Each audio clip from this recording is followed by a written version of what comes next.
The Legend of Zelda Breath of Wind has made huge waves at the E3 conference and is pretty much the headliner at Nintendo's Treehouse all week. With good reason, it looks awesome. The creator of Zelda, Eiji Aonuma, basically said that his main aim in making this game was to break the conventions of Zelda.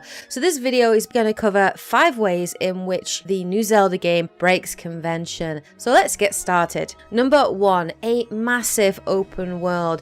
The maps in previous Zelda games have always been huge, but never to this scale. The map in the new Zelda game looks absolutely huge. It is massive. At E3, we did actually get to see a demo and people got hands-on with the game, but the actual map that was available, called the Great Plateau, only constitutes about 2% of the overall map. So it looks like this world is going to be incredibly huge. It's going to cover vast areas from lush green forests to snow-capped peaks to probably desert. As well, there's going to be a dynamic weather and time of day effects, and this will affect the enemies and the creatures that can be found in this world. So certain creatures will only come out at night time. Link also has a temperature gauge, and this is very much affected by the regions that you go into. So if you go into snow-capped peaks, and if it's too cold, then Link will take damage. There are ways that you can prevent that. You can wear special clothing, you can take special tonics and potions to actually increase your cold resistance,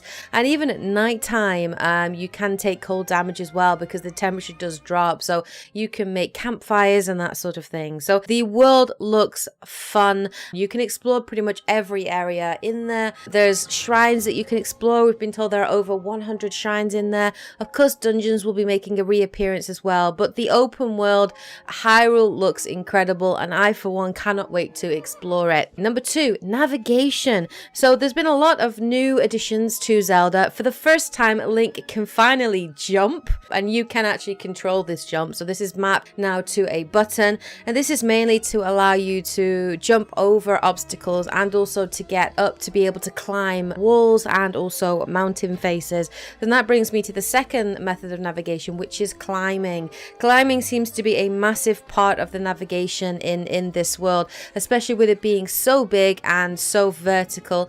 So the ability to climb is really awesome, and we saw some cases of people just climbing right to the top of vistas and looking out over the horizon, having absolutely amazing views from the top. But climbing, you do have to be careful. There is going to be a stamina gauge that pops up on screen as you're climbing, and obviously if that goes down, if it goes to red and you use it up, if you're still in the middle of climbing, then you will basically fall to your death. Similar again, same as previous games, the stamina gauge does affect things like your ability to run, also your moves in combat, and the different moves that you can pull off. So that's definitely back there as well. We did also get to see the glider, which looked really cool. It's very useful for getting down from high vistas. Of course, you can swim, and one of my favorite methods of transport was surfing on a shield, which looked awesome. So if you're at the top of a snow-capped peak, you can basically jump onto the shield and surf your way down the mountain, and you can also aim from there and you can shoot arrows from it, and it does look fun. Of course, you do have to be careful because the shield does degrade over time, so it can break if you overdo it, if you overuse it. So obviously you need to use it as and when is best. But shield surfing looked awesome, and of course from what we know in the trailers, Epona is going to be back, and obviously horse riding will be a big staple of navigation, especially given the fact that the world is so massive in scale and you're going to need some help to actually navigate around it. The third way in which Zelda breaks convention is the new survival gameplay that's been introduced. Now, Link has become a hunter-gatherer. In previous Zelda games, you used to cut grass to get hearts, which you would use to replenish your health. No longer can you do that. Instead, Link will be required to hunt and forage for food, meat, mushrooms, plants, and so on. And he can also chop down trees as well and use this to create bridges to help navigate the world, as well as using it to create firewood to build a campfire. There are certain cooking stations as well which you can use to actually cook food. So if you eat the food raw, you can replenish your health. You might get 1 heart from it, but if you actually put different foods together and cook, you actually get more benefits from that. You can also also mix different things like insects and things that you get from enemies that drop to create elixirs and potions, which obviously boost your stats. So yeah, cooking looks fun. The survival gameplay looked a lot of fun to me, and yeah, I really like that. This hunter-gatherer survival type gameplay definitely reminded me of a lot of Western RPGs, particularly The Witcher 3.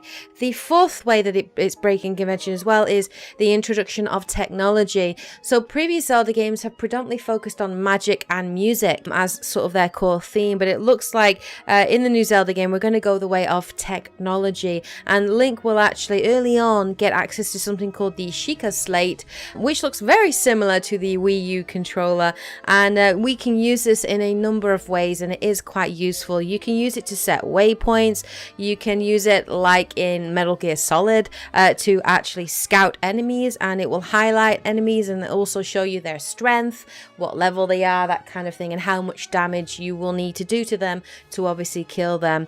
It does also have upgradable elements in there as well. So there was one upgrade which they showed us, which was called Magnesis, and that basically is using it like Magneto, and you can pick up and drop sort of metal boxes and bridges and use it, you know, in a puzzle solving sort of way to navigate the world, gain access to treasure chests, gain access to different areas and that sort of thing. So the Sheikah Slate looked really cool, and I'm really looking forward to experimenting a lot more with it. The fifth way in which Zelda is sort of breaking convention, not significantly, but there were some changes, and that is in combat. Now, combat is a staple of the game, and you know, a lot of the combat is still very similar to what we've seen in previous Zelda games. So you still have your different move sets, your horizontal slash with your sword, vertical slash, you know, attack from the air. Link still has his circular attack as well if you hold down the B button, I think, and power up the attack, and then they'll swing around. So he still has those moves, which are still the same, but there were some changes as well. So now for the first time we have breakable weapons, where as you're traveling through the world you can pick up different objects like tree branches. As you kill enemies as well, you can also take their weapons and shields and you can use them for yourself, and each of these weapons actually have stats, and it actually does show you how much damage they will do per hit. It's very heavy RPG elements in that way, but these weapons are breakable and they do degrade with use, so they will break in the middle of combat. So obviously that means you have to be incredibly strategic in terms of making sure you have enough weapons with you, and obviously different kinds of weapons, so you have a variety there. There's some slow-mo combat which we saw as well, which is incredibly cool. So if you dodge perfectly as well, you can follow it up with a flurry attack, which looked really cool. But my favorite bit was definitely the jumping and then slow-mo with your bow and arrow. I absolutely love that. So, you know, if you jump off of Epona, or if you jump off of a rock and you sort of pull back and aim, and everything focuses and slows down, and it just looks absolutely badass, and I love that heavily. Now with the open world as well, we also have environmental attacks that you can do. So you can actually shoot down bee nests and attack enemy goblins with bees. You can actually roll boulders and rocks at them, and of course there are lots of explosive barrels dotted throughout the land, which you can explode to take out huge groups of enemies. But the last major addition to the game, which I really liked, was stealth. So I really loved what we saw, and stealth does seem like it's going to be a large part of the game, especially in terms of navigation. If there's a stronger enemy, you might not be in a place where you can take on this boss or this enemy, so you might have to stealth around. Now for the first time, Link has what's called a sound gauge, which shows how much noise you're actually making, and obviously if you go down into a crouching position, Link can crouch through tall grass, and you can actually sneak up behind people, and there are actually sneak takedowns, which is really cool in a very Splinter Cell type manner. So those are some of the new additions that we saw with the new Legend of Zelda Breath of Wind. Now this game looks beautiful. There's so much footage out there on this game. I think there's I watched over 3 hours of footage on the Nintendo Treehouse, and it just looks amazing. I can't wait to get my hands on this game. I'm incredibly excited for it.